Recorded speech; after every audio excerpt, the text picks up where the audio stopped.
recording this video is because I have to get this off my conscience. What I'm about to tell you is something I haven't even told my closest relatives. My mother hinted at it, but never asked me directly.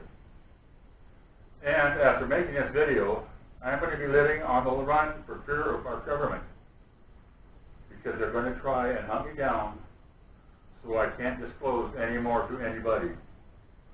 That is why I intend to tell you everything in this video that I can remember. I'm old. The public needs to know this. Some of the most amazing discoveries and achievements of mankind are being hidden from you. That is not right. My story starts as a kid. I grew up in a small town, southern Nevada. My dad was an aerospace engineer. I remember he always worked late hours. He could never tell us what he did for a job. My mom always told me not to ask him about it. He taught me to fly at an early age. I was a licensed pilot at 15. And when I got old enough, I went into the Marine Corps as a pilot. One thing led to another, and soon I was considered one of the top pilots in the Marines. At the time, I was 28 years old and was thinking about leaving the Marine Corps. Maybe finding a job back home, starting a family. That is, until I received the letter. I remember it said, classified, eyes only, on the envelope. And the only name on it was mine, Robert Miller. I opened the letter in private. It said that I was qualified for a top secret position as a test pilot at Groom Lake Test Facility. I thought, great. It also said a plane would be picking me up in Las Vegas Airport, private section at 3 a.m. to take me there.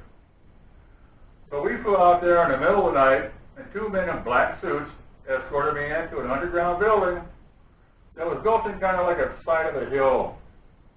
And yes, the men in black are real. Believe me, they're real. I remember going down long hallways with many doors on each side.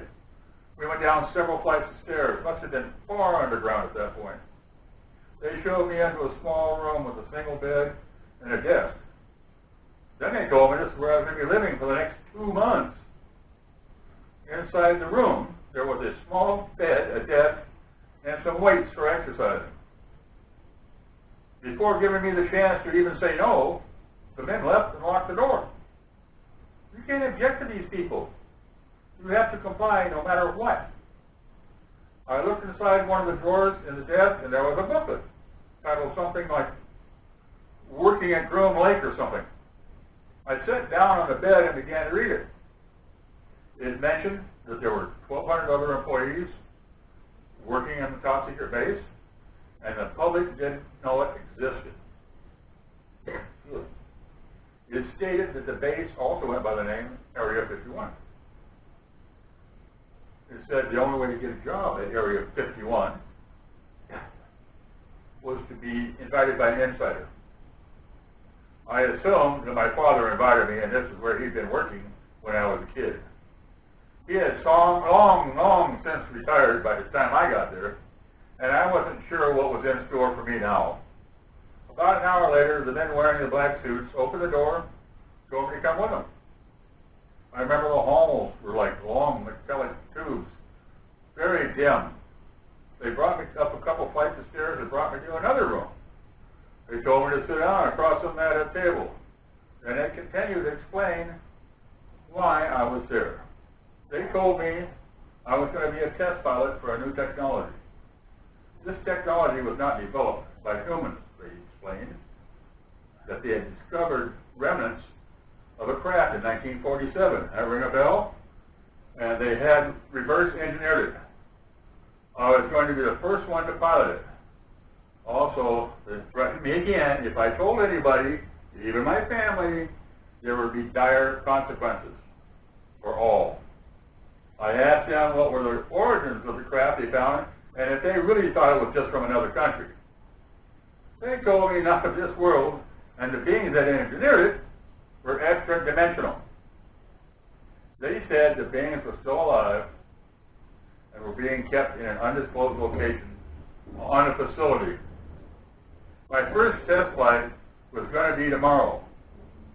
I woke up early the next day, awaiting further instructions. A man came to my door and took to a large cafeteria where I ate breakfast with other dead pilots. I got to know other people on the base. Each section of the base was highly compartmentalized. You only met with people who were doing similar jobs. I was then taken into a room which they were to fit me with the gear needed to pilot the craft, my flight suit. A team of scientists wearing white suits measured me, took many, many tests, then they left me in the room alone. About an hour, 2. I couldn't tell, there was no clocks or lighting in there. So anyway, I put on a suit and was escorted to a large warehouse. Then I saw it. In the middle of this warehouse was a large disc-shaped craft. I would have estimated 50 feet from end to end, edge to edge.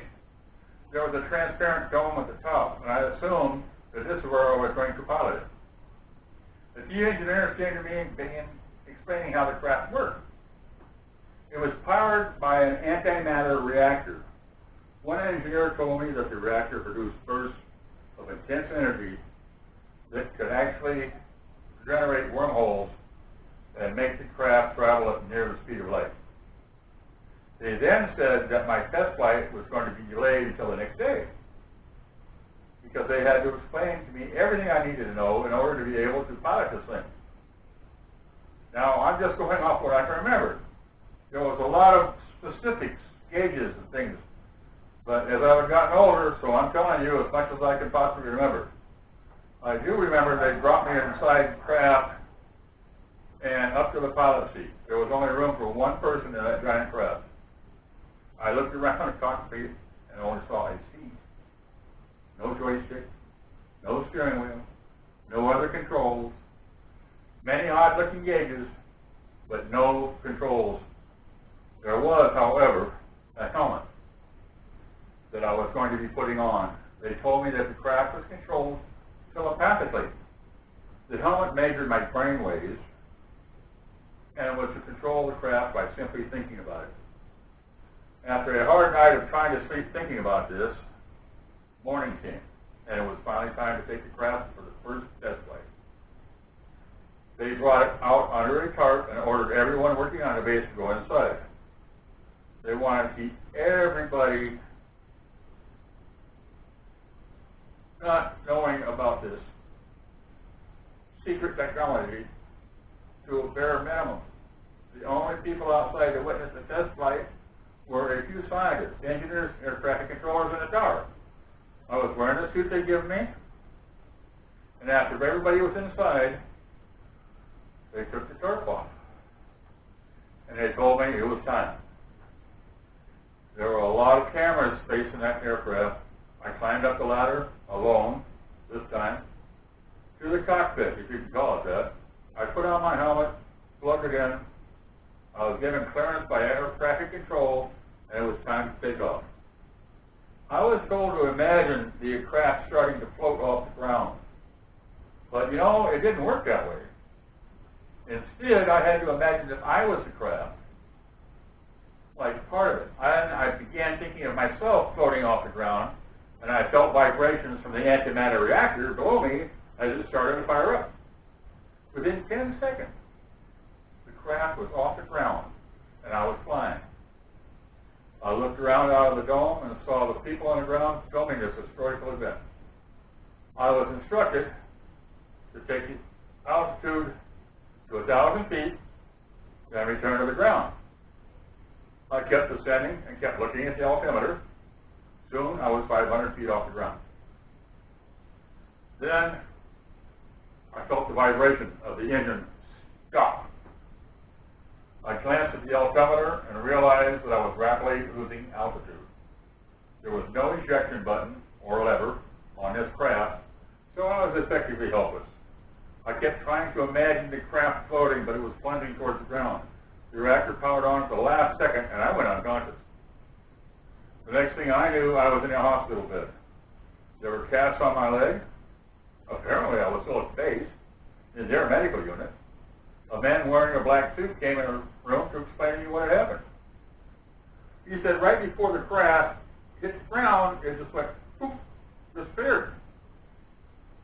Nobody was sure what had happened.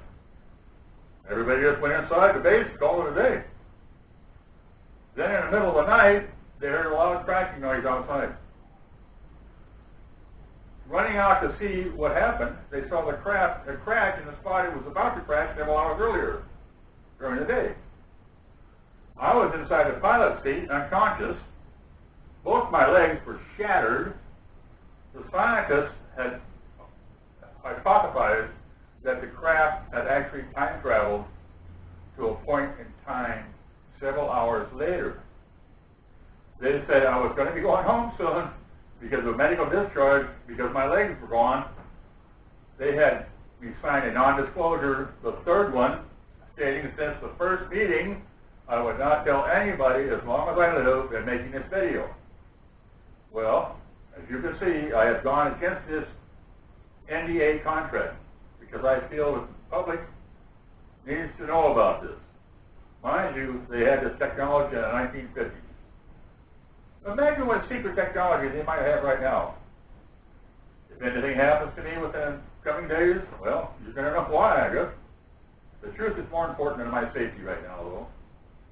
Please take this information and do whatever you please with it.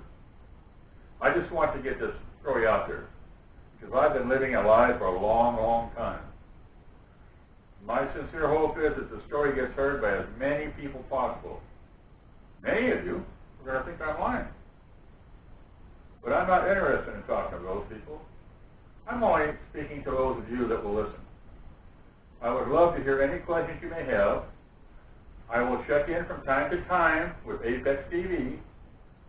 Maybe your questions will spark my memory and help me remember any details I have forgotten. I would like to thank Apex TV for distributing my message and you for listening.